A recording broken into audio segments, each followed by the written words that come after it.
各位球友大家好，今天我们聊一聊套胶硬度该如何选择。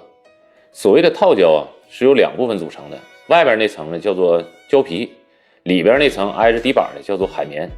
那么套胶的硬度特指的是海绵的硬度，所以我们在选择套胶的时候要注意，胶面和海绵共同影响整个套胶的硬度，但是厂家给我们的参数呢只给的是海绵的硬度。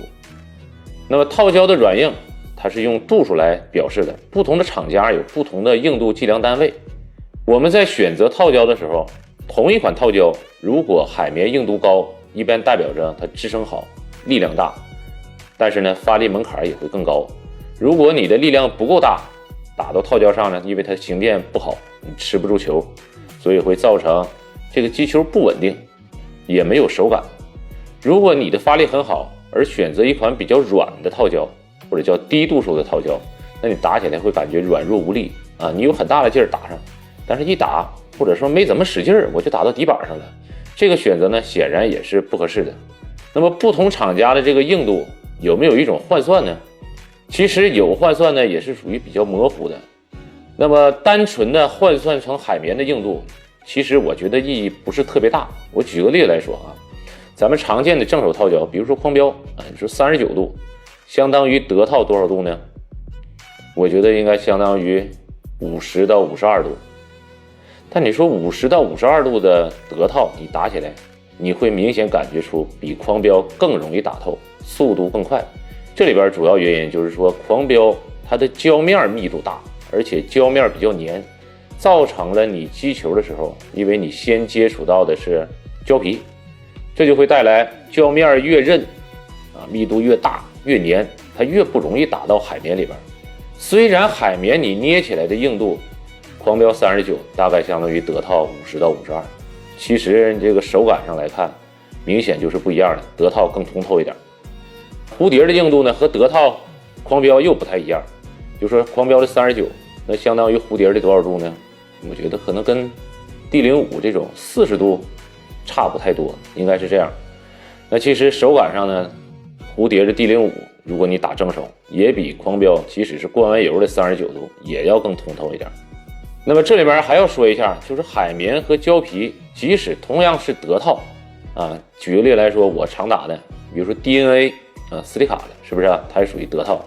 你 DNA Pro M 这个 M 相当于 47.5 度，还有一种叫白金版，白金 DNA M 也是 47.5 度。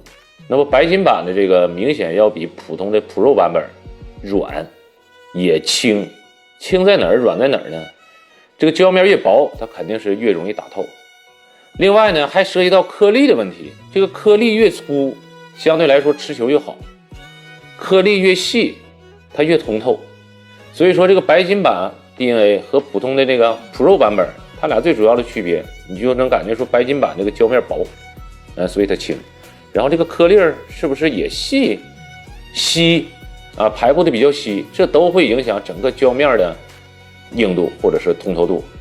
另外一个刚才说的这个匡标和德套、蝴蝶的对比，你也可以看出来这个胶面粘与不粘，或者咱们通俗点说，粘套和色套，即使是海绵的硬度完全一样，你也会发现粘套更不通透。这个球与胶面之间接触以后，粘套停留的时间长，也会造成它球速慢，你感觉打的肉没有速度。但相应的来说呢，它旋转就比较好一点。今天出这期视频的主要原因呢，就是说咱们业余球友在选择海绵硬度的时候啊，第一，你不要简单的去换算，尤其是打反手的这个37度的时候，你说37柔相当于多少度？那相当于大概46、7度，那还行啊。一打发现打不动，打不透，主要是胶面黏，胶面韧，是不是？海绵的弹性小，但是它支撑好，这都会影响整个出球速度。那再举个例子，就是说咱们这个匡标37柔和38度，38度的海绵比37要硬，那你按说应该是更难打透一点，37呢应该是更通透，其实恰恰相反。你就拿省套举例，你这个尼奥乘省38就明显比尼奥乘省37柔出球速度更快，手感更加通透，发力门槛也更低。好，最后做一下总结吧。咱们在选择套胶的时候，要根据自己的实际情况，先选择粘套还是色套。尤其像狂飙这种连套，很多人在反手你是打不明白的，根本就感觉很肉，不出球。硬度不要简单的去换算，因为胶面、颗粒都会对整个套胶通透度啊、速度啊、手感产生巨大的影响。好了，这就是本期的视频，感谢大家的观看，咱们下期再见。